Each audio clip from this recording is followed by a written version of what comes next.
नमस्कार दोस्तों, जय श्री राधे कृष्णा।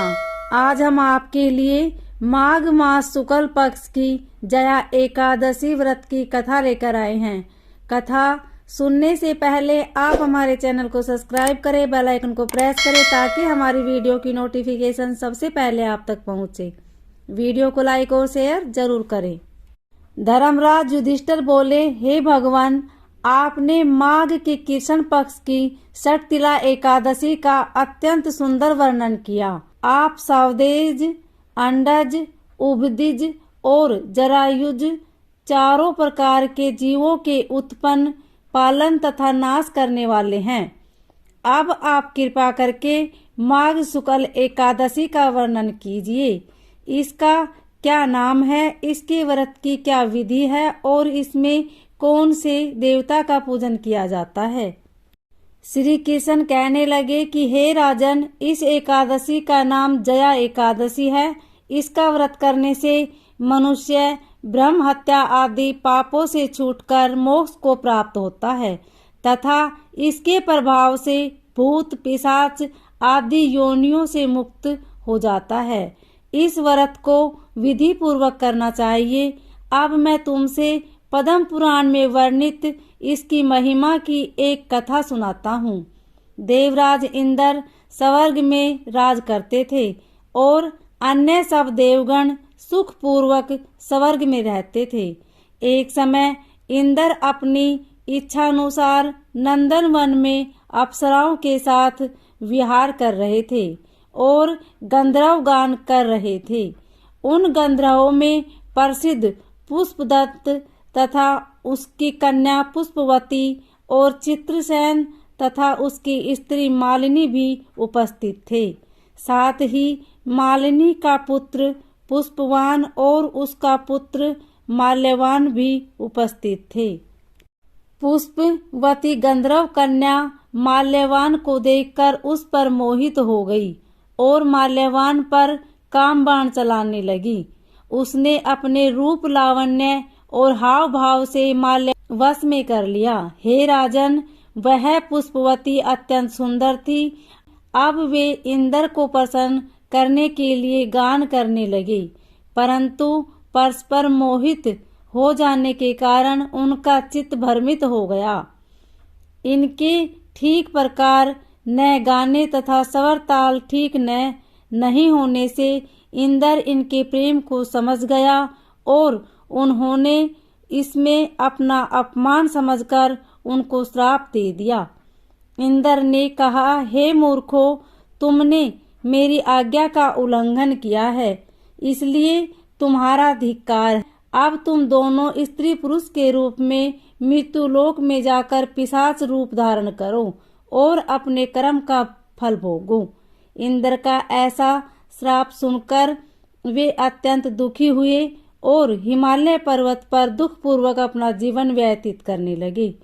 उन्हें गंध, रस तथा स्पर्श आदि का कुछ भी ज्ञान नहीं था। वहां उनको महान दुख मिल रहे थे। उन्होंने एक क्षण के लिए भी निद्रा नहीं आती थी। उस जगह अत्यंत शीत था, इससे उनके रोंगटे खड़े रहते और मारे शीत के दांत बजते रहते। एक दिन पिशाच ने अपनी स्त्री से कहा कि पिछले जन्म में हमने ऐसे कौन से पाप किए थे जिससे हमको यह दुखदायी पिशाच योनि प्राप्त हुई। इस पिशाच योनि से तो नरक के दुख सहना ही उत्तम है। अतः हमें अब किसी प्रकार का पाप नहीं करना चाहिए।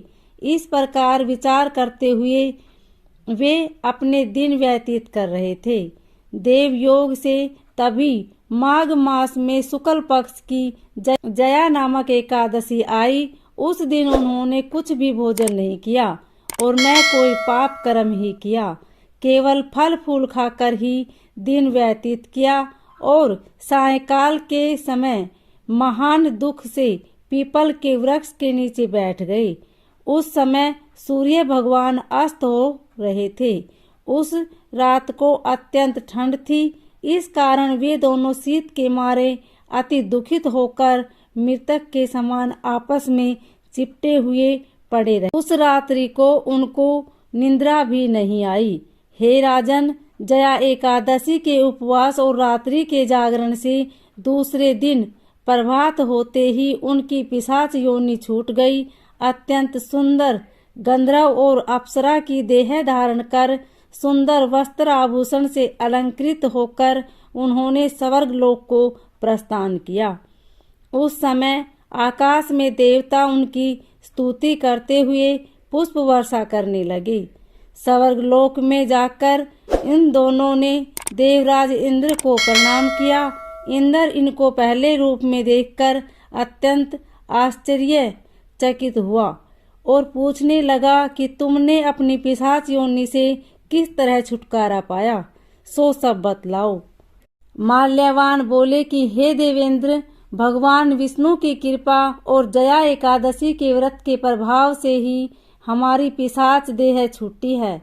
तब इंद्र बोले कि हे माल्यवान, भगवान की कृपा और एकादशी का व्रत करने से न केवल तुम्हारी पिशाच योनि छूट गई, वरन हम लोगों के भी वंदनीय हो गए, क्योंकि विष्णु और शिव के भक्त हम लोगों के वंदनीय है। अतः आप धन्य हैं। अब पुष्पवती के साथ जाकर विहार करो। श्री कृष्ण कहने लगे कि हे राजा युधिष्ठिर, इस जया एकादशी के व्रत से बुरी योनि छूट जाती है। जिस मनुष्य ने इस एकादशी का व्रत किया है उसने मानो सब यज्ञ जप दान आदि कर लिए, और जो मनुष्य जया एकादशी का व्रत करते हैं वे अवश्य ही 1000 वर्ष तक स्वर्ग में वास करते हैं। ओम नमो भगवते वासुदेवाय।